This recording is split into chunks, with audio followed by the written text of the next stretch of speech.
আমি জানি না আর কিভাবে চাইলে তোমায় পেতাম। আমি তো আমার সাধ্য মতো তোমাকে চাইলাম, খোদার কাছে চাইলাম তোমায় মোনাজাতে দু হাত তুলে। তোমারও চাওয়া উচিত ছিল, কিভাবে পাবো তোমায় তুমি আমায় না চাইলে।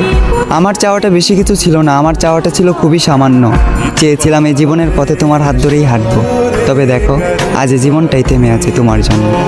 এ দু চোখে আগে ছিল প্রেম ভালোবাসা, তবে এখন দুঃখ আর হতাশা। আমার পুরো পৃথিবী উল্টে গিয়েছিল যখন এ দু চোখ তোমার পাশে অন্য কাউকে দেখেছিল। তুমি কথা দিয়ে কথা রাখলে না, ছেড়ে যাবে না বলেও তুমি আমার হয়ে থাকলে না।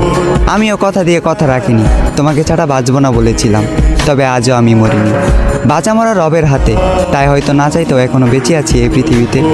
এত কিছুর পরেও যে রব আমায় বাঁচিয়ে রাখলো, শুধুমাত্র তিনিই জানেন আমি কিভাবে বেঁচে আছি। আজ আমি সবার চোখের আড়ালে চোখের পানি মুছি, সবাইকে দেখাই সুস্থতা, মুখে মুচকি হাসি।